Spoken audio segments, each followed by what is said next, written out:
Bonsoir les amis, j'espère que vos travaux se déroulent bien. On se retrouve une fois de plus pour partager quelques outils d'aide à la rédaction. L'outil du jour est intitulé Academic GPT. Voilà. Donc je mettrai les liens dans la description. C'est academicgpt.net. Donc ça permet d'écrire des résumés, ainsi de suite. Donc vous allez aller sur la plateforme pour découvrir par vous-même. L'utilisation du jour porte sur les retours. Ça veut dire qu'avant de soumettre vos documents à vos superviseurs, à vos encadrés, c'est bien de faire un tour sur cette plateforme pour déjà recueillir des feedbacks et les intégrer en tout cas pour minimiser et faciliter le travail de l'encadré. Voilà. Donc vous voyez qu'il y a écrit, il y a retour, il y a expliqué. Donc au niveau du retour, ça permet de voir la force des arguments, ça corrige la langue, la cohérence de votre texte, l'originalité et puis ça vérifie les citations.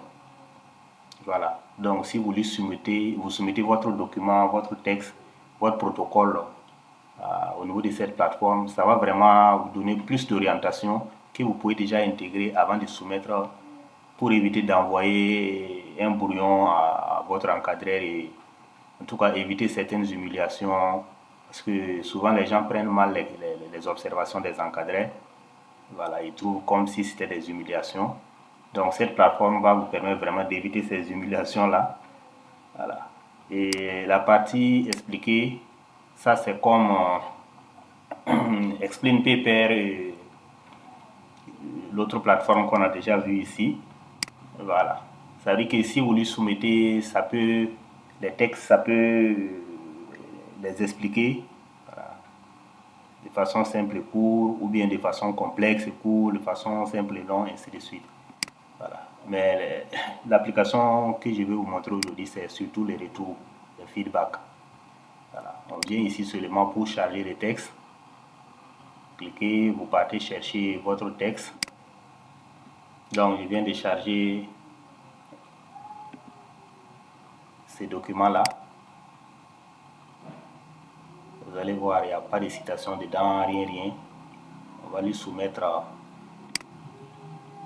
premièrement la force des arguments. Donc voilà les résultats.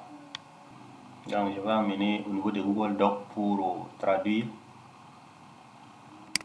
Outil, traduire les documents.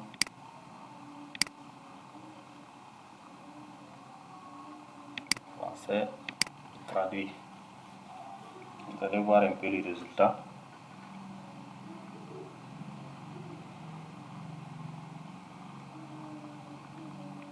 Donc, on a demandé de juger la force de l'argument.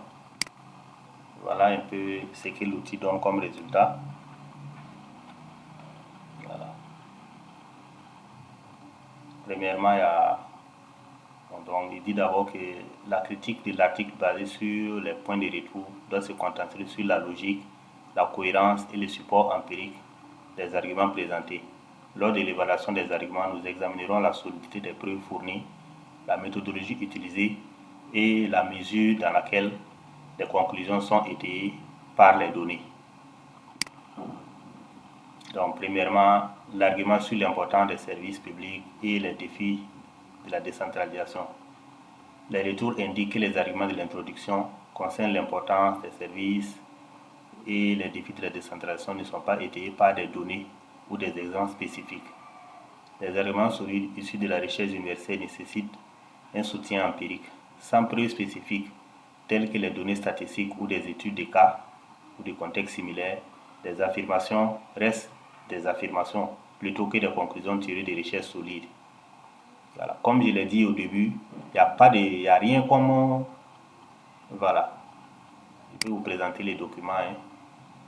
Vous voyez, il n'y a rien, il n'y a pas de statistiques dedans, il n'y a pas de références dedans, rien. Voilà. Donc vous voyez que c'est logique que l'outil vient de dire fournir des exemples détaillés de la manière dont on a, voilà, c'est ça. Donc, ça c'est un premier point. Deuxième niveau, pertinence et efficacité des indicateurs. Ça a donné son point de vue aussi par rapport à ça. Diversité des échantillons et méthodologies. Ça a donné son point de vue. Les limites et biais méthodologiques. Ça donne son point de vue.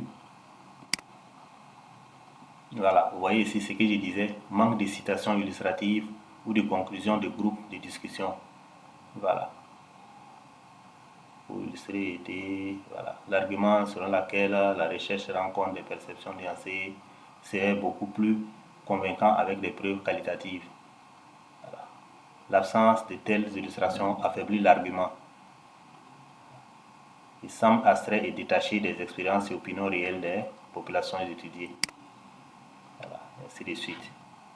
Donc, vous voyez déjà, il y a déjà des observations à prendre en compte pour vraiment soumettre un document de qualité et faciliter vraiment le travail de l'encadreur.